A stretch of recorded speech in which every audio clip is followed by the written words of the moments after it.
مکہ کے ایک بہت بڑے سردار جس کی دستار کی یہ شان تھی کہ کوئی دوسرا اس رنگ کی دستار اپنے سر پر نہیں رکھ سکتا تھا کہ بیٹے نے اپنی انگوٹھی پر بطور تبرک محمد رسول اللہ کا نقش کنندہ کروایا۔ نبی کریم صلی اللہ علیہ وسلم نے یہ انگوٹھی دیکھی تو آپ صلی اللہ علیہ وسلم نے بسم اللہ الرحمن الرحیم السلام علیکم محترم ناظرین، تمام تعریفیں اللہ تبارک و تعالیٰ کے لیے جو بڑا مہربان نہایت رحم کرنے والا ہے۔ کروڑہ درود آقائے دو جہاں نبی مہرباں محمد مصطفیٰ صلی اللہ علیہ وسلم پر، آپ کی آل و اولاد پر، آپ کے تمام اصحاب پر۔ اللہ تعالیٰ مغفرت فرمائے آپ کی، میری اور ساری امت کے مسلمانوں کی، آمین۔ محترم ناظرین، بعثت نبوی صلی اللہ علیہ وسلم کے ابتدائی زمانے کا ذکر ہے۔ ایک دن مکہ کے ایک جوان رانا حضرت ابوبکر صدیق رضی اللہ تعالیٰ عنہ کی خدمت میں حاضر ہوئے۔ اس وقت وہ پھٹ رہی تھی اور اس نوجوان کے چہرے پر اضطراب کے آثار نمایاں تھے۔ حضرت ابوبکر صدیق رضی اللہ تعالیٰ عنہ نور کے تڑکے اس نوجوان کو ایسی حالت میں دیکھ کر کچھ حیران سے ہوئے، کیونکہ وہ کسی معمولی گھرانے کا فرد نہیں تھا بلکہ بنو عبد شمس کے اس نامور سردار کا فرزند تھا جسے اہل مکہ نے ذوالتاج یعنی تاج والے کا لقب دے رکھا تھا، اور جس کی دستار کی یہ شان تھی کہ کوئی دوسرا اس رنگ کی دستار اپنے سر پر نہیں رکھ سکتا تھا۔ حضرت ابوبکر صدیق رضی اللہ تعالیٰ عنہ نے اس سے پوچھا، کیوں بھائی آج صبح ہی صبح کیسے آنا ہوا؟ نوجوان نے نہایت دھیمے لہجے میں جواب دیا، اے ابوبکر رضی اللہ تعالیٰ عنہ، رات کو میں نے ایک عجیب خواب دیکھا، میری سمجھ میں نہیں آتا کہ اس کی تعبیر کیا ہو سکتی ہے، اسی شش و بنج میں میں آپ کے پاس حاضر ہوا ہوں کہ اس خواب کے بارے میں مجھے کچھ بتائیں۔ مکہ میں مجھے اور کوئی شخص ایسا نظر نہیں آتا جو تعبیر رویا میں آپ جیسی مہارت رکھتا ہو۔ حضرت ابوبکر صدیق رضی اللہ تعالیٰ عنہ نے فرمایا، بھتیجے، تم نے اپنا خواب تو بیان ہی نہیں کیا، ذرا بتاؤ تم نے کیا دیکھا ہے؟ نوجوان نے کہا، میں نے خواب میں دیکھا کہ ایک غار کے دہانے پر کھڑا ہوں جس میں آگ بھڑک رہی ہے، میرے والد پوری قوت سے مجھے اس غار میں دھکیل رہے ہیں، لیکن محمد صلی اللہ علیہ وسلم نے میرا گریبان مضبوطی سے پکڑ رکھا ہے اور وہ مجھے اس غار میں گرنے سے بچا رہے ہیں۔ یہ کشمکش جاری تھی کہ میری آنکھ کھل گئی۔ رات کا باقی حصہ میں نے سخت اضطراب میں کاٹا اور صبح ہوتے ہی آپ کے پاس چلا آیا۔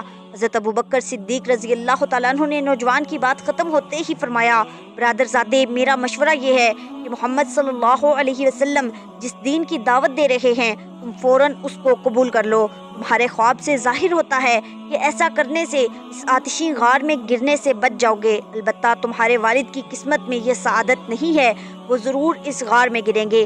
حضرت ابوبکر صدیق رضی اللہ تعالیٰ عنہ کا پرخلوص مشورہ نوجوان کے دل میں اتر گیا۔ وہ وہاں سے اٹھ کر سیدھا حضور نبی کریم صلی اللہ علیہ وسلم کی خدمت اقدس میں حاضر ہوا اور عرض کیا، اے ابن عبد المطلب، آپ کس چیز کی دعوت دیتے ہیں؟ حضور نبی کریم صلی اللہ علیہ وسلم نے فرمایا، میری دعوت یہ ہے کہ اللہ ایک ہے اور وہی عبادت کے لائق ہے، صرف اس کی پرستش کرو اور مجھ کو اس کا رسول مانو۔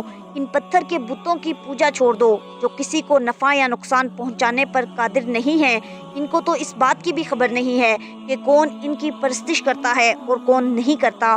حضور نبی کریم صلی اللہ علیہ وسلم کے ارشادات سن کر نوجوان کا چہرہ چمک اٹھا اور اس کی زبان پر بے ساختہ یہ الفاظ آ گئے، یا رسول اللہ صلی اللہ علیہ وسلم، میں خدائے واحد اور آپ کی رسالت پر صدق دل سے ایمان لاتا ہوں، انشاءاللہ آپ مجھے راہ حق میں ثابت قدم پائیں گے۔